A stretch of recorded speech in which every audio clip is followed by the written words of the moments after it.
Students अब हम लोग पार्ट 2 का चैप्टर नंबर 1 शुरू कर रहे हैं बेटा। हेडिंग दे दो part 2 chapter number 1 share capital transactions. Share capital transaction.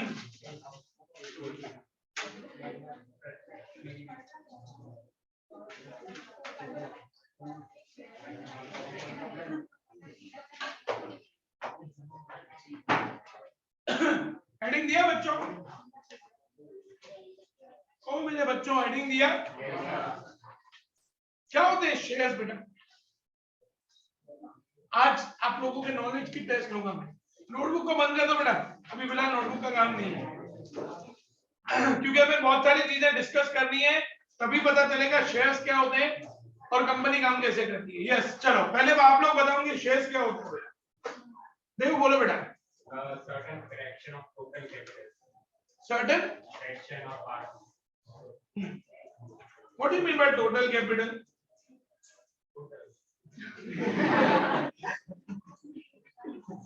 What do you mean by total capital?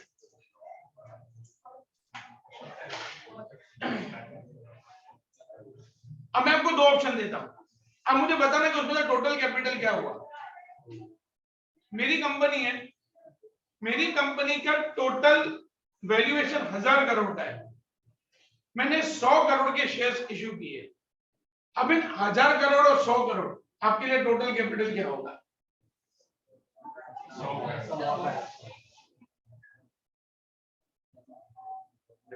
1000 crore के 100 करोड़। कितने लोग बोल रहे हैं 100 करोड़? क्वेश्चन फिर से रिपीट करो। मेरी कंपनी है बेटा, बराबर, मेरी कंपनी की टोटल वैल्यूएशन 1000 करोड़ है, उसमें से मैंने 100 करोड़ के शेयर्स इश्यू किए हैं, तो मेरा टोटल कैपिटल क्या होगा? ओम बोल दो। कितने लोग 1000 करोड़ बोल रहे हैं? डाउन। कितने लोग 100 करोड़ बोल रहे हैं? 1000 करोड़। आंसर क्यों ऐसा? लॉजिक। सी स्टूडेंट्स, कभी भी किसी चीज को एक्सेप्ट नहीं करने का, हर चीज में क्वेश्चन पूछने की आदत हमें डालनी है। 1000 करोड़ कैसे? मेरी कंपनी की टोटल वैल्यू तो 1000 करोड़ है ना, तो मेरा टोटल कैपिटल कितना हो बेटा? 1000 करोड़। मैंने 100 करोड़ के शेयर्स इशू किए, इसका मतलब ये होता है कि अब से लेके मेरी कंपनी में 10% का मालिक कौन हुआ बेटा? Share holder. 90% का मालिक कौन? मैं। तो 90% पैसा किसने लगाया? मैंने लगाया। समझ आया बेटा? तो टोटल कैपिटल हुआ 1000 करोड़, उसमें 900 करोड़ किसका लगा हुआ है? मेरा लगा हुआ है। बाकी 100 करोड़ किसका लगा हुआ है? आप जैसे शेयर होल्डर्स का लगा हुआ है। क्लियर हो गया बेटा? तो देयर इज अ डिफरेंस। इसको हम लोग कहते हैं बच्चों इश्यूड कैपिटल। क्या कहते हैं बच्चों हम लोग इसको? Issued capital. मैंने शेयर्स इश्यू किए 100 करोड़ के, तो ये मेरा क्या बन जाता है बेटा? इश्यूड कैपिटल बन जाता है। जरूरी है बेटा कि सारे के सारे 100 करोड़ रुपए के शेयर लोग खरीदेंगे? ज्यादा भी हो सकता है, कम भी हो सकता है। Securities exchange board of India, जिसको शॉर्ट में हम लोग क्या कहते हैं बेटा? सेबी। इंडिया के अंदर जितनी भी बैंक्स है बेटा, उन सभी बैंक्स के ऊपर कंट्रोल चलता है, रेगुलेशन चलता है आरबीआई का। इसी तरीके से इंडिया में जितनी भी कंपनीज चलती हैं, उन सभी कंपनीज पे रेगुलेशन चलता है सेबी का। किसका रेगुलेशन चलता है बेटा? सेबी का। स्टूडेंट ध्यान से समझना बेटा, सपोज करो मैंने 100 करोड़ के शेयर्स इश्यू किए, अगर आप लोगों ने मिलके मुझे 110 करोड़ रुपए भिजवाए, व्हाट आई विल डू? जिसको पता है वो हाथ पकड़ के बताएगा। मैं फिर से रिपीट कर रहा हूं क्वेश्चन को। मैंने 100 करोड़ के शेयर्स इश्यू किए और आप लोगों ने मुझे 110 करोड़ भिजवाए। वैष्णवी यहीं पे हो बेटा? पक्का ना? नहीं, हम नहीं थे यहाँ पे, अभी वापस आया। तो मेरे पास 110 करोड़ रुपए है, तो क्या करेंगे हम लोग? प्लीज बता बेटा। 10 करोड़ वापस करेंगे। इसको हम लोग स्टूडेंट्स कहते हैं अकाउंट्स की लैंग्वेज में या टेक्निकल लैंग्वेज में ओवर सब्सक्रिप्शन। क्या कहते हैं बेटा हम लोग इसको? Over subscription. ओवर सब्सक्रिप्शन का मतलब होता है कि लोगों ने ज्यादा सब्सक्राइब का मतलब होता है कि लोगों ने हमारे शेयर्स खरीदे, हमने जितने शेयर्स इश्यू किए उससे ज्यादा खरीदा, तो वो कहलाता है ओवर सब्सक्रिप्शन। और हम लोग क्योंकि सेबी का रूल है बेटा कि आपने 100 करोड़ के शेयर्स इश्यू किए तो आपके अकाउंट में 100 करोड़ रुपए ही होने चाहिए। इसका पूरा एक अकाउंट, बैंक अकाउंट ही अलग खुलेगा। आपके पास 100 करोड़ रुपए से ऊपर का पैसा नहीं होना चाहिए, ये रूल है सेबी का। उसके ऊपर का जितना पैसा आपको पब्लिक को वापस कर देंगे। मैं क्लियर हूं बच्चों सब लोगों को? अब मान लो मेरे पास 80 करोड़ रुपए ही आता है, तो क्या होगा?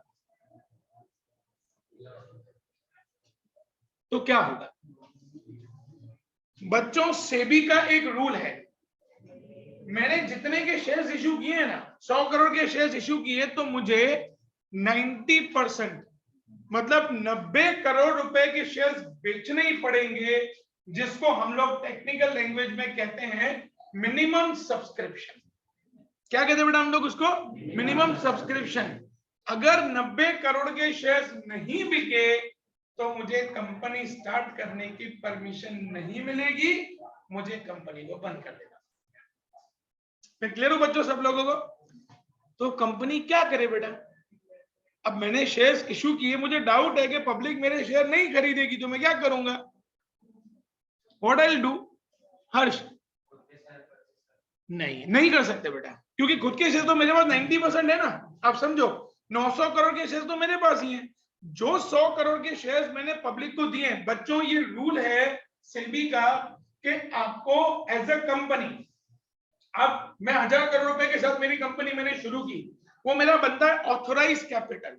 वो मेरा क्या बनता है बेटा? Authorise capital. 100 करोड़ के शेयर्स मैंने आप लोगों को इश्यू किए, तो ये मेरा बन जाता है इश्यूड कैपिटल।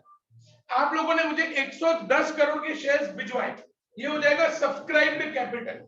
आप लोगों ने मुझे 110 करोड़ रुपए भिजवाया, वो मेरे लिए हो जाएगा पेड अप कैपिटल। याची बाहर चली गई, वापस आ जाओ बेटा। वो मेरे लिए क्या बन जाएगा? Paid up capital. सेबी के रूल के हिसाब से मैं जितने भी शेयर्स इश्यू कर रहा हूं उसके 90% शेयर्स मुझे बेचने ही पड़ेंगे, नहीं तो मैं कंपनी स्टार्ट नहीं कर सकता। तो कंपनी क्या करती है? Yes Dev, yes, company will appoint underwriters. Now who are underwriters? It can be any bank or it can be any financial institute. कोई भी बैंक या कोई भी फाइनेंशियल इंस्टीट्यूट के साथ मैं एग्रीमेंट करूंगा, जिस एग्रीमेंट को हम लोग अंडरराइटिंग एग्रीमेंट कहते हैं। जिस एग्रीमेंट के तहत वो फाइनेंशियल कंपनी या बैंक मुझे गारंटी देगी कि वो मेरे शेयर्स को बिकवा के देंगे,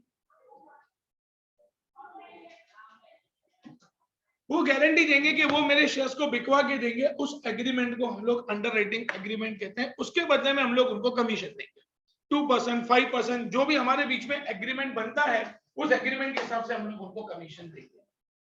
तो स्टूडेंट्स, मिनिमम सब्सक्रिप्शन का मतलब 90% ऑफ इश्यूड कैपिटल। आपने जितने शेयर्स इश्यू किए उसका 90% शेयर्स बिकने ही चाहिए। अगर नहीं बिके तो आपको कंपनी स्टार्ट होने का परमिशन नहीं मिलेगा। मैं क्लियर हूं बेटा? अब एक क्वेश्चन पूछता हूं, देखो किसको पता है बेटा। ये चैप्टर चल गया बीए में, फाइनेंशियल मार्केट वाला चल गया ना? देखो किसको पता है बेटा। देखो आज तुम्हें पता चलेगा तुम्हारा प्रॉब्लम कहां पे आ रहा है। एक कंपनी मिनिमम कितना परसेंटेज शेयर इश्यू कर सकती है? Minimum, I am not talking about the maximum, I am talking about the minimum. How much percentage shares minimum a company has to issue as per the guidelines of SEBI?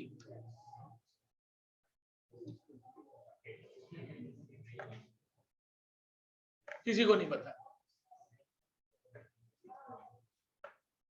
हम जो पढ़ाते हैं हम वो पढ़ लेते हैं, हम एक्स्ट्रा कुछ पूछते नहीं है। क्यों नहीं पूछते हैं? सागर बोलता हूं नहीं है। 50, उसका मैं 50% का लॉजिक भी बताता हूं बेटा आपको। और कोई जिसको आंसर देने? जिमिल गलत। स्टूडेंट्स, एक कंपनी को सेबी के हिसाब से एटलीस्ट ट्राई किया, वेरी गुड, एटलीस्ट 26% शेयर्स तो उनको पब्लिक को देने हैं, ये रूल है। इसका मतलब अगर मेरी कंपनी शेयर्स इश्यू कर रही है तो 26% शेयर्स पब्लिक के पास होने चाहिए, 74% मेरे पास होने चाहिए, ये मिनिमम है। फिर मैं 30% दूं, 35% दूं, 40 दूं या 49% दूं, ये मेरे पे है।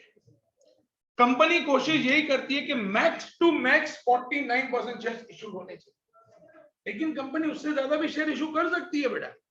ऐसा भी हो सकता है कि मेरी कंपनी के अंदर 60% पब्लिक के शेयर्स हो, 40% मेरे पास हो। समझ रहे हो बेटा? आई एम टॉकिंग अबाउट कि 60% पब्लिक के पास हो। किसी एक के पास अगर मेरी कंपनी के 60% शेयर्स हो जाएंगे तो क्या होगा?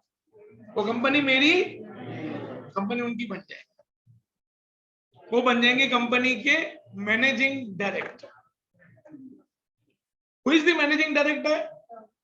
The person who manages the company is managing director. Reliance के मैनेजिंग डायरेक्टर कौन? मुकेश अंबानी। क्यों मैनेजिंग डायरेक्टर है? क्यों? क्योंकि उनके पास, आप लोग पता है बेटा, मुकेश अंबानी के पास खुद के पास 44% शेयर्स ही उनकी कंपनी के। 54%, 56% शेयर्स वो ऑलरेडी दे चुके हैं पब्लिक को। लेकिन उसमें कैसा है बेटा कि 56% किसी एक इंसान के पास नहीं, 56% अलग अलग लोगों के पास है। जिस दिन वो अलग अलग लोगों से किसी एक इंसान के पास आ गए, हो सकता है 2035-40 में ऐसा हो कि रिलायंस के 60% शेयर कपिल सर के पास आ जाए। है ना पॉसिबिलिटी? क्यों नहीं है? ऐसा पॉसिबिलिटी है ना, क्यों नहीं है? आज तुम घर में जाके भगवान को दुआ करना है ऐसी कि कपिल सर के पास 60% शेयर हो जाए, तो तुम लोग बोल सको ना कि दुनिया, इंडिया के रिचेस्ट पर्सन हमारे सर है। तो स्टूडेंट्स, अगर किसी एक इंडिविजुअल के पास ऐसा हो कि उनके पास रिलायंस कंपनी के 56% शेयर आ जाए, तो वो कौन बन जाता है? कंपनी का मैनेजिंग डायरेक्टर में। But till that time period जिसके पास सबसे ज्यादा शेयर्स होते हैं वही कंपनी का मैनेजिंग डायरेक्टर होता है। मैं क्लियर हूं बच्चों सब लोगों को? तो हम लोगों ने ओवर सब्सक्रिप्शन पढ़ा। जब कंपनी के पास शेयर्स कम आते हैं उसको हम लोग कहते हैं अंडर सब्सक्रिप्शन। क्या कहते हैं बच्चों हम लोग उसको? तो स्टूडेंट्स, कंपनी जब 90% से कम अगर उनके पास शेयर्स आते हैं तो सेबी उनको कंपनी स्टार्ट करने का परमिशन नहीं देती है। जो भी कंपनी अपने शेयर्स इशू करना चाहती है, first they have to file some draft papers to SEBI. SEBI will go through all the papers and then SEBI will decide कि उनको शेयर्स इशू करने की परमिशन देनी है या नहीं देनी। That is completely in the hands of SEBI. Once SEBI has decided, SEBI has given you permission that you can issue your shares, फिर वो आपके ऊपर डिपेंड करता है कि आप कब उन शेयर्स को मार्केट में इशू करना चाहते हैं। स्टूडेंट्स, जब कोई कंपनी पहली बार अपने शेयर्स को मार्केट में इशू करती है, व्हाट इट कॉल्ड एज, उसको क्या बोलते हैं? उसका what is the full form of IPO?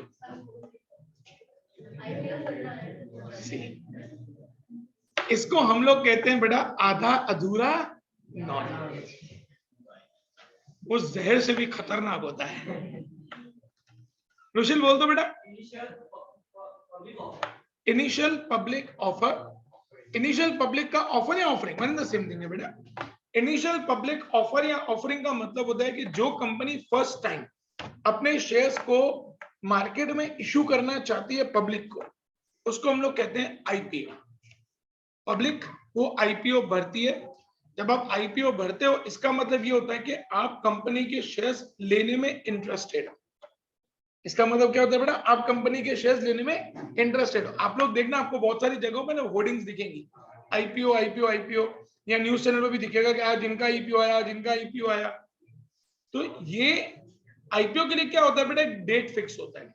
ऐसा नहीं कि मैं पूरा साल भर तक ओपन रखूं, जिसको साल भर में पैसे भिजवाते रहोगे 3 दिन 5 दिन मैक्स। अगर 5 दिन से ज्यादा जाना है तो सेबी का परमिशन।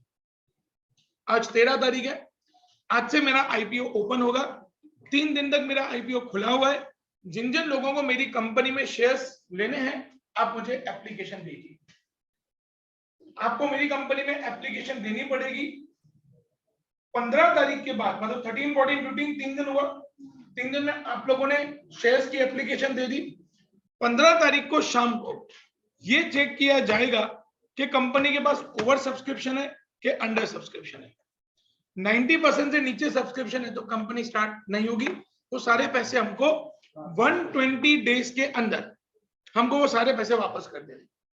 लेकिन अगर ओवर सब्सक्रिप्शन है तो क्या होगा? कंपनी क्या करेगी? कुछ लोगों का पैसा वापस करेगी। अब मान लो मैंने इशू किया 100 करोड़, आप लोगों ने एप्लीकेशन दिया 300 करोड़ रुपए का, इसको 3 टाइम्स कहते हैं, विच इज वेरी नॉर्मल। आजकल जो भी आईपीओ इशू होते हैं ना बेटा, उनमें 3 टाइम 4 टाइम बहुत नॉर्मल है। 100 टाइम्स ओवर सब्सक्रिप्शन होता है, 100 टाइम्स 200 टाइम्स ओवर सब्सक्रिप्शन होता है अगर अच्छी कंपनी हो तो। अब कंपनी क्या करेगी बेटा? 200 टाइम्स ओवर सब्सक्रिप्शन आया, आप सोच रहे हो बेटा, तो कंपनी कैसे किसको शेयर्स देगी? तो वो एक डिसीजन लेते हैं, every 200th person will get the subscription. हर 200वां इंसान जो होगा ना, हम लोग उसको शेयर्स देंगे। 199 कैंसिल, 1 to 199 सॉफ्टवेयर होता है, 1 to 199 कैंसिल, उनको शेयर्स नहीं मिलेंगे। डायरेक्ट जो 200 नंबर होगा ना उसको शेयर्स मिलेंगे। फिर 201 से लेके 399 तक कैंसिल, जो 401 होगा ना उसको शेयर्स मिलेंगे। समझ आया बेटा? ऐसा सिस्टम वो लोग डाल देते हैं जब उनके पास ओवर सब्सक्रिप्शन। अंडर सब्सक्रिप्शन तो ये डालने की जरूरत ही नहीं है। जब ओवर सब्सक्रिप्शन आता है तब कंपनी क्या करती है बेटा? इस तरीके से वो जिन लोगों को पैसा वापस करना है उनको पैसा वापस कर देती है, जिनके पैसे वो अपने पास रखना चाहती है उनको कंपनी शेयर्स अलॉट करती है। क्या करती है बेटा? कंपनी शेयर्स अलॉट, जिसको हम लोग कहते हैं शेयर अलॉटमेंट। तो पहला प्रोसीजर क्या हुआ बेटा कंपनी के अंदर? पहला स्टेप क्या हुआ? आपने क्या किया? मेरी कंपनी में अप्लाई किया, हमें शेयर्स लेने हैं, जिसको हम लोग बोलते हैं एप्लीकेशन। क्या बोलते हैं बेटा? एप्लीकेशन। फिर मैंने ये डिसाइड किया कि मुझे आपको शेयर्स देने हैं मेरी कंपनी को, जिसको हम लोग क्या बोलते हैं बेटा? अलॉटमेंट। ये सेकंड स्टेप। वो किसको शेयर्स देने हैं किसको नहीं देने हैं वो कौन डिसाइड करेगा? कंपनी। सेबी बीच में नहीं आएगा, सेबी का यहाँ पे कोई रोल नहीं। सेबी सिर्फ ये देखेगा कि आप ईमानदारी से अलॉटमेंट कर रहे हो, बस सेबी का देखना ये काम है। अब हमने शेयर्स अलॉट कर दिए, शेयर्स अलॉट होने के बाद आपको शेयर्स बेचने हैं। पार्थ को मेरी कंपनी के शेयर्स बेचने हैं। कैसे बेचेगा? कैसे बेचेगा?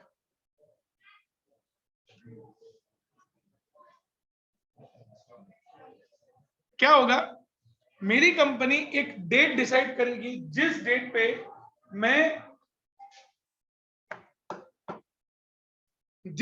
मैं मेरी कंपनी के शेयर्स को लिस्ट करूंगा। हमारे यहाँ पे 2 स्टॉक एक्सचेंज चलती है। कौन सी? NSE and BSE. एनएसई का फुल फॉर्म, बीएसई का full form, NSE and BSE. ये 2 स्टॉक एक्सचेंज चलते हैं। उन 2 स्टॉक एक्सचेंज में मैं अपने शेयर्स को पर्टिकुलर एक डेट पे लिस्ट करूंगा। मेरा 15 तारीख को सब्सक्रिप्शन खत्म हुआ, 13, 14, 15 3 दिन चालू था। अब मैंने डिसाइड किया कि 22 डेट को मैं मेरी कंपनी के शेयर्स को एनएसई बीएसई पे लिस्ट करूंगा। लिस्टिंग होने के बाद कोई भी मेरी कंपनी के शेयर्स को खरीदना चाहे वो खरीद सकता है, बेचना चाहे बेच सकता है। लिस्टिंग होने के बाद, लिस्टिंग होने से पहले ना हम किसी कंपनी के शेयर्स खरीद सकते हैं ना बेच सकते हैं।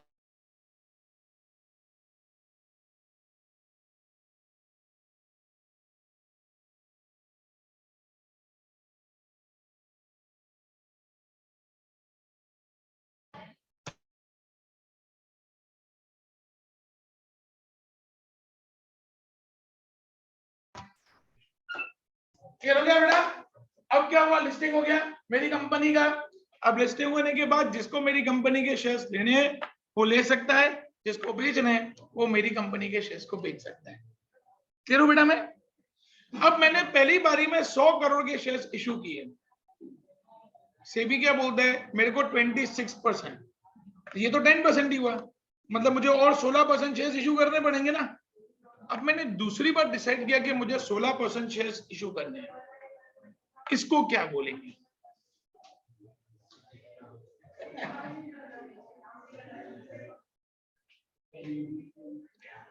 स्टूडेंट्स, इसको हम लोग कहते हैं FPO, that is followed public offering.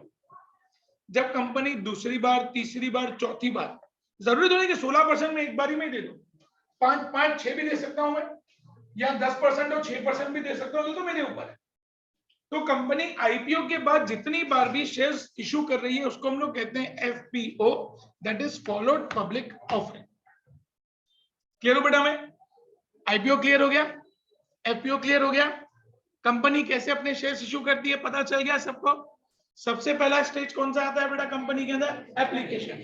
Second stage क्या आता है? अलॉटमेंट। तीसरा स्टेज, कंपनी के शेयर की वैल्यू है 10 रुपए, मेरी कंपनी, मैंने आपसे एप्लीकेशन के टाइम पे 4 रुपया लिया, फिर आपको शेयर अलॉट किया तो आपसे 4 रुपए और ले लिए, 10 में से 8 रुपए आ गए, अब 2 रुपए लेना पड़ेगा ना। तब हम लोग क्या करेंगे? कॉल करेंगे हमारे शेयर होल्डर्स को।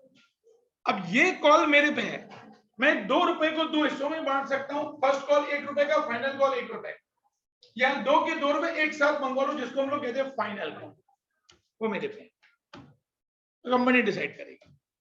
2 महीना, 4 महीना, 6 महीना जाने दिया, फिर अब हमें पैसों की जरूरत है, अब हम लोग कॉल करेंगे हमारे शेयर होल्डर्स कि भाई आपका 2 रुपया बाकी है, अब 2 रुपया भिजवाओ, ये हमारा फाइनल कॉल का पैसा, फिर आप भी छूटे हम भी छूटे।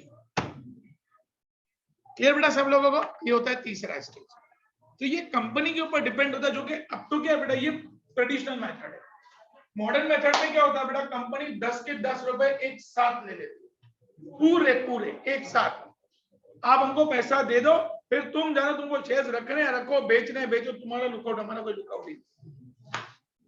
पूरा पैसा एक साथ ले लिया, फिर तुम कौन हम कौन, खत्म। क्लियर हो गया बेटा सब लोगों को? तीनों स्टेजेस क्लियर हो गया बेटा? अब अगर आपके दिमाग में कोई डाउट्स आ रहे हैं तो पूछ सकते हैं। यस तीर्थ। SME is small and medium, जो इंडस्ट्रीज होती हैं बेटा उनको SMEs बोला जाता है, small and medium scale industries.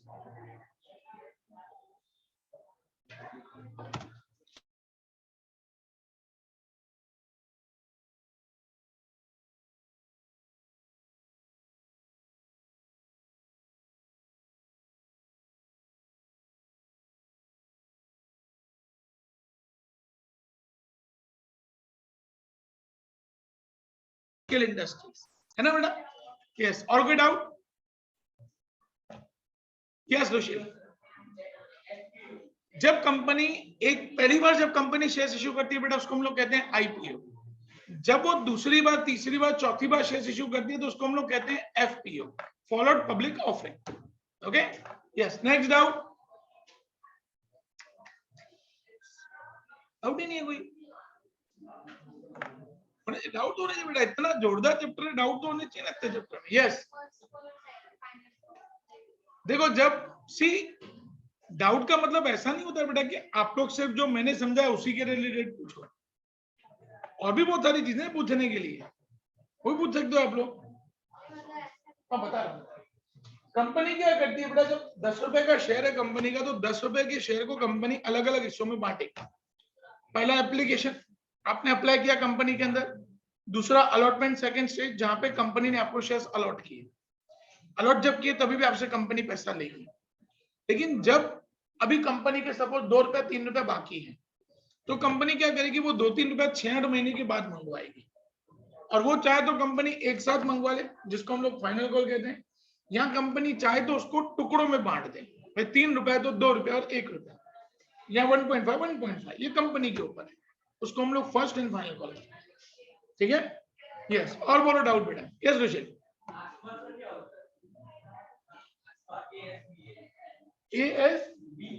पता नहीं, मेरे को नहीं पता क्या है, किस चीज का लॉक इन पीरियड है ये।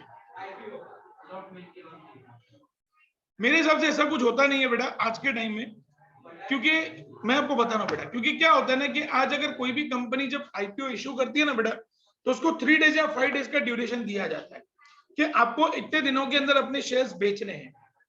फिर क्या होता है, उसका अलॉटमेंट का स्टेज आता है। अगर ओवर सब्सक्राइब्ड है तो वो लोग शेयर्स अलॉट करेंगे, अगर अंडर सब्सक्राइब्ड है तो वो कंपनी स्टार्ट होने की परमिशन नहीं मिलेगी। सिंपल चीज है। उसके लिए कोई अलग से बोर्ड नहीं है, कुछ नहीं है, वो सेबी के गाइडलाइंस को उनको फॉलो करना होता है। लॉक इन पीरियड किसके लिए होता है बेटा? जो क्यूआईपीज होती हैं। क्यूआईपीज का मतलब क्या होता है बेटा? जो क्वालिटेटिव इन्वेस्टर्स होते हैं ना, जैसे आप सपोज करो मेरी कंपनी ने शेयर्स इशू किए, अब जील बोल रही है कि सर आपकी कंपनी के 5 करोड़ के शेयर्स मुझे लेने हैं, इट्स अ बल्क डील, 1-2 नहीं 5 करोड़ शेयर्स उनको लेने हैं, तो वो बन जाते हैं क्यूआईपी इन्वेस्टर्स। क्यूआईपी इन्वेस्टर्स मतलब जो बल्क में किसी कंपनी के शेयर्स को खरीदते हैं, उनके लिए लॉक इन पीरियड होता है। बाकी जो रिटेलर्स होते हैं ना बेटा, जो आईपीओ भरते हैं, उनके लिए कभी भी लॉक इन पीरियड नहीं होता है। आज अगर मान लो मैंने आईपीओ भरा, मुझे शेयर्स लगे, तो वेरी फर्स्ट डे जब उसकी लिस्टिंग में मैं उसको बेच सकता हूं। सेबी की तरफ से ऐसा कोई रेस्ट्रिक्शन नहीं है कि आपको इतने टाइम तक वो शेयर्स रखने ही पड़ेंगे।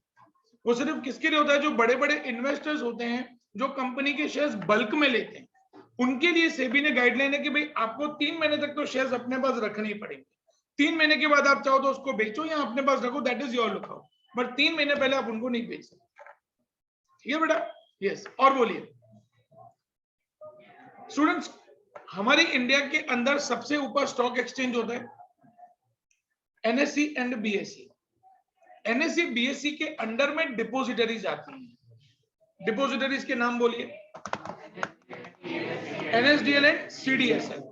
NSDL is supported by the NSC and CDSL is supported by the BSc.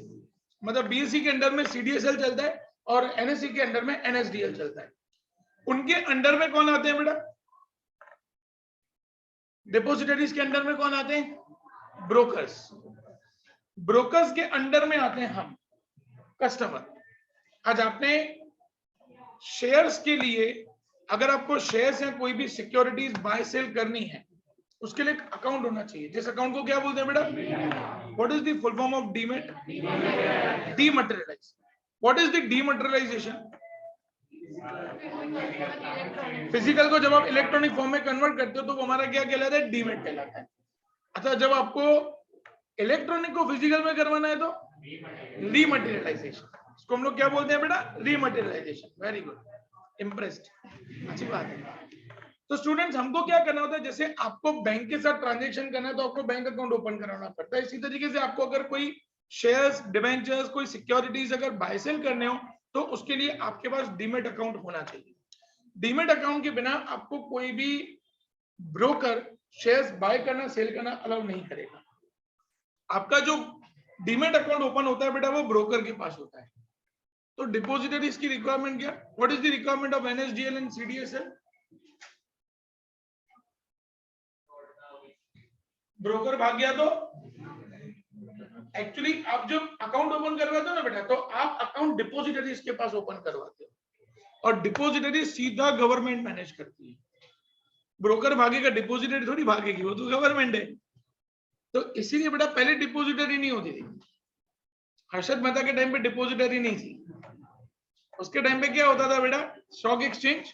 Stock exchange के अंडर में आते थे ब्रोकर और ब्रोकर के अंडर में आते थे डायरेक्ट कस्टमर। हम लोग ब्रोकर से लेते थे शेयर, जो भी लेते थे ब्रोकर से। और ये तो अब क्या इलेक्ट्रॉनिक सिस्टम आ गया बेटा। पहले के टाइम पे क्या होता था पता है? शेयर्स खरीदने और बेचने तो आपको स्टॉक एक्सचेंज में जाना पड़ता था, फिर वहां पे बिडिंग होती। भाई रिलायंस का शेयर आज 2000 रुपया, चलो 2000 रुपया, मेरे को 2100 में बेचना है 100 शेयर, लाओ मैंने खरीदे। ऐसा बिडिंग और बोली लगती थी बेटा। 2100 2100 2100 ऐसा बोलते, 2100 लाओ, 2100 100 शेयर मैंने खरीदे। 2100 बेचना है किसको? हाँ मेरे को बेचने, लाओ भाई चलो बेचो, खरीदो। ऐसा होता था। अब वो बिडिंग वाला सिस्टम चला गया बेटा। अब जो सिस्टम हो गया बेटा, वो सब कुछ ऑनलाइन हो गया। आपने ब्रोकर को फोन किया, मुझे इस कंपनी के इतने शेयर्स लेने हैं, वो लिमिट डालेगा। अगर कोई बेचने वाला शेयर्स होगा तो आपके पास शेयर्स आएंगे, अगर कोई बेचने वाला नहीं होगा आपके पास शेयर्स नहीं है। हर बार आपको शेयर्स मिले जरूरी नहीं है। समझ आया बेटा आप लोगों को? हर बार आपको शेयर्स मिले ऐसा जरूरी नहीं है।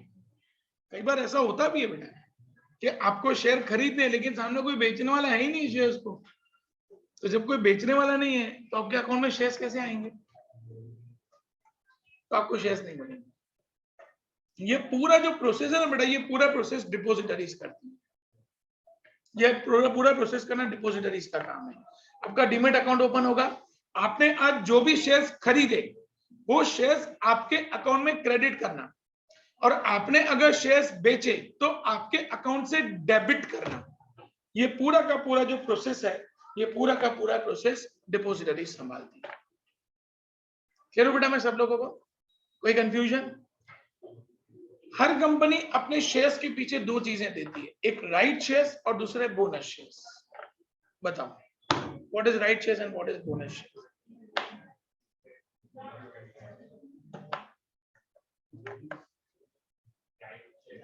वोटिंग राइट्स को नहीं, नहीं। राइट शेयर्स,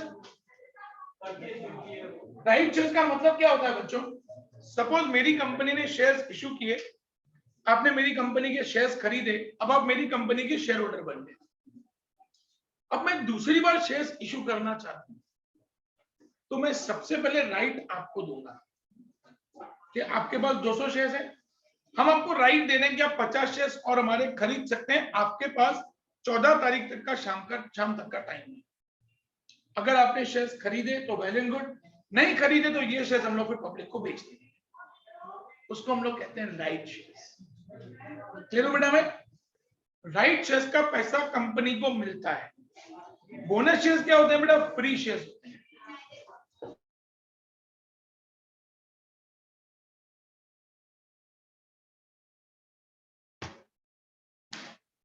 बोनस शेयर्स क्या होते हैं?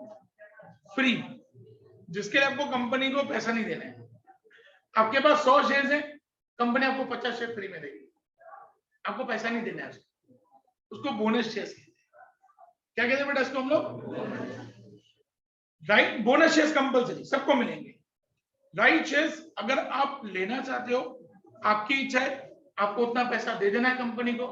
अगर आपने सब्सक्राइब नहीं किया, अगर आप राइट शेयर्स में इंटरेस्टेड नहीं हो, तो कंपनी उन शेयर्स को मार्केट में बेचेगी और वहां से पैसा जनरेट करेगी। इसको हम लोग कहते हैं स्टूडेंट्स। कभी कभी क्या होता है बेटा, अब ये सिस्टम आ गया है, अब कई सारी कंपनी जैसा करती है, एफपीओ नहीं लाती है, एफपीओ नहीं लाती है। अब वो लोग क्या करते हैं बेटा, सीधा ऑफर फॉर सेल ले आते हैं। ऑफर फॉर सेल का मतलब क्या है? मार्केट में कि मेरे को 100 करोड़ रुपए और चाहिए, मैं 100 करोड़ के आज शेयर्स बेचूंगा, जिसको लेना है ले लो मेरे शेयर्स। उसको कहते हैं offer for sale, open market में। एफपीओ पे क्योंकि क्या होता है बेटा, जब आपको आईपीओ लाना है तो बहुत सारे डॉक्यूमेंट्स बनाने पड़ते हैं। सेम चीज एफपीओ के लिए भी करनी पड़ती है, उतने ही सारे डॉक्यूमेंट, तो वही सब मगजमारी कंपनी क्यों करे? कंपनी को बहुत कॉम्प्लिकेशंस होता था, तो कंपनी ने रिक्वेस्ट किया सेबी को, तो सेबी ने बोला कि ठीक है हम आपको ये ऑप्शन निकाल के देते हैं, आप ऑफर फॉर सेल करो, ओपन मार्केट में आप बेच दो अपने शेयर्स को। सुबह 9:15 बजे से लेकर 3:30 बजे तक हमारे यहाँ पे मार्केट चालू है, आप उसको बेचो। आज बोल दो पब्लिक को कि आज आपका ऑफर फॉर सेल है, जो पब्लिक इंटरेस्टेड है वो अपने शेयर्स खरीदेगी, जो नहीं है वो स्किप करेगी। क्लियर हो गया बेटा मैं सब लोगों को? किसी को कोई कंफ्यूजन? यस बेटा, पक्का? और किसी को कोई डाउट? यस भाई। बोनस शेयर्स कंपनी इसलिए देती है बेटा, what is the benefit of purchasing share? पहले मैं आप लोगों से पूछूंगा, what is the benefit of purchasing a share? Company, आप क्यों किसी कंपनी के शेयर्स लोगे बेटा?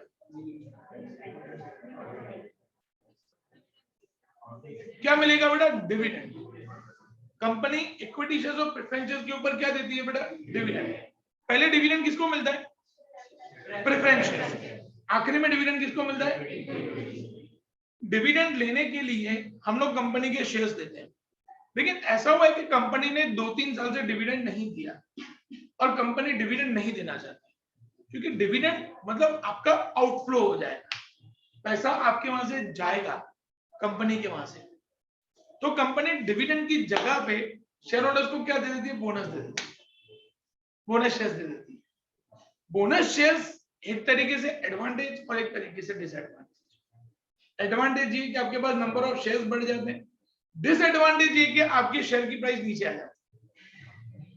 मान लो कि 1000 रुपए शेयर की प्राइस है ना बेटा, मेरी कंपनी ने डिसाइड किया 1-to-1 bonus share. 1-to-1 bonus share मतलब जिसके पास 100 शेयर्स हैं उनको 100 शेयर्स बोनस, मतलब उनके पास मेरी कंपनी के कितने शेयर्स हो जाएंगे? 200। शेयर की वैल्यू 500 पे आ जाएगी। शेयर की वैल्यू 500 पे, आपके पास टोटल अमाउंट में फर्क नहीं पड़ेगा, आपका total capital as it is रहेगा, लेकिन नंबर ऑफ शेयर्स बढ़ जाएगा। फिर आपकी इच्छा है कि आप आधे बेच दो, आधे रखो, सारे ही रखो, क्या आपको, ये आपका डिसीजन, उसमें कंपनी की तरफ से आपको कोई फोर्स नहीं। क्या हो गया बेटा? तो जब कंपनी कई साल तक डिविडेंड नहीं देती है तब कंपनी बोनस शेयर्स का ऑप्शन भी यूज कर सकती है। या कभी कभी क्या होता है बेटा, कंपनी ये सोचती है कि मैं शेयर्स दूं बाहर, मैंने आपको क्या बोला बेटा, 26% तो शेयर बेचने ही बेचने, कुछ भी हो जाए। अब मैंने 10% शेयर्स दिए आप लोगों को, अब मैं सोचूंगा बाकी के 16% बेचना है तो बाहर बेचूं, इससे बेटर तो जो मेरे शेयर होल्डर है उन्हीं को फायदा मिलना चाहिए ना। तो मैं क्या करूंगा, 10% का बोनस दे दूंगा, तो मेरा क्या होगा, जो बाहर इशू करने वाला झमेला है वो खत्म हो जाएगा, शेयर होल्डर्स भी खुश, हमको बोनस मिला, हमारे शेयर्स डबल हो गए, हम भी खुश, हमें डिविडेंड का पैसा देना नहीं है, और सामने सामने हमारा जो सेबी का रूल है वो भी फॉलो हो जाए। तो इसीलिए कंपनी कई बार बोनस शेयर्स इशू करती है। क्या बेटा? यस। और डाउट प्लीज? स्कैम 1992 देखे नहीं आप लोगों ने? सारे देखिए, तो डाउट होने चाहिए बेटा तुम लोगों को बहुत सारे।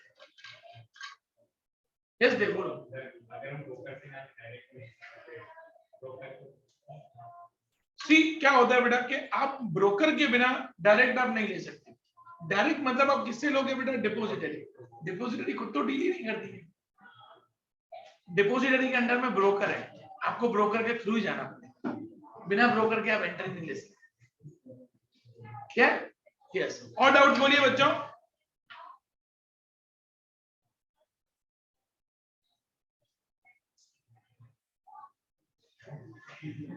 अकेले लोगों को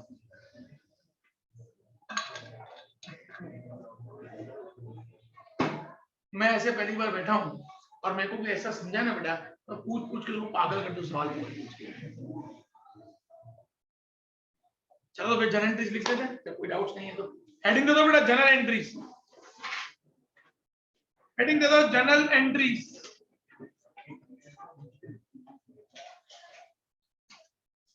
चलो बोर्ड पे ध्यान देना बेटा, अभी 5 मिनट सब लोग। Number 1, when amount of application is received, जब एप्लीकेशन का पैसा मिला तो bank account debited to share application, क्योंकि पैसा मिला मतलब हमारे पास पैसा आया, इसलिए हम लोग एंट्री करेंगे bank account debited to share application. Second entry, when application amount is transferred to capital। बच्चों ध्यान से समझना बेटा, ऊपर आपने शेयर कैपिटल को क्या किया हुआ है? क्रेडिट। अब आप वो पैसा शेयर कैपिटल में डाल रहे हो, तो share application account debited to share capital, और ओवर सब्सक्रिप्शन हुआ तो पैसे वापस करने पड़ेंगे ना बेटा, तब एंट्री क्या हो जाएगी?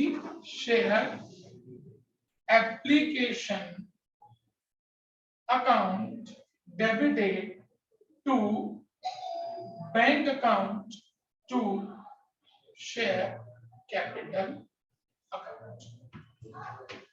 क्लियर बच्चों दोनों एंट्रीज? बढ़ो आगे बेटा थर्ड एंट्री पे। when amount of allotment is called upon, जब हम लोग अलॉटमेंट के पैसे मंगवाते हैं, हमने उनको शेयर्स अलॉट किया और अब हम लोग उनको बोलेंगे कि भाई अब आप उनको शेयर्स का अलॉटमेंट का पैसा भिजवाओ, तब एंट्री होगी share allotment account debited to share capital. और कभी कभी क्या होता है स्टूडेंट्स, कंपनी शेयर्स को ना प्रीमियम पे इशू करती है। प्रीमियम पे इशू करने का मतलब होता है 10 वाला शेयर 15 में दे रहे हैं, तो 5 रुपए क्या हो गया बेटा? प्रीमियम। ये कंपनी के लिए प्रॉफिट है कि लॉस है बेटा? प्रॉफिट है। एंट्री पे ध्यान देना, share allotment account debited to share capital to share premium. Entry number 3 clear बेटा? कोई कंफ्यूजन थर्ड एंट्री में? Entry number 4, amount of allotment is received, allotment का पैसा मिला, तो एंट्री होगी bank account debit to share allotment. Fourth number entry clear बेटा? Allotment का पैसा मिला, पैसा आया। When amount of call is called upon, हम लोग कॉल का पैसा मंगवा रहे हैं, तो share call account debited to share capital, and then sixth number, when amount of call is received, जब कॉल का पैसा मिलेगा, तो bank account debit to share call account. है ना बच्चों? 6 एंट्रीज, इसके बाद 3 और एंट्रीज है, 9 एंट्रीज। पूरा चैप्टर इतनी एंट्रीज के ऊपर है, इससे बाहर एक एंट्रीज नहीं जाएगी। ये एंट्रीज आपको परसों तक प्रिपेयर होनी चाहिए। क्लियर हो बेटा? में जिसको प्रिपेयर नहीं होगी ना परसों एंट्रीज, मैं लेक्चर में नहीं बैठने दूंगा, पूरे चैप्टर में बैठने नहीं दूंगा बेटा, मैं घर भेज दूंगा। चैप्टर कंप्लीट हो उसके बाद ही अकाउंट के लेक्चर में आने का, तब तक नहीं आने। क्लियर में सब लोगों को? एंट्रीज लिखो चलो बेटा।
तो तुम लोग इतना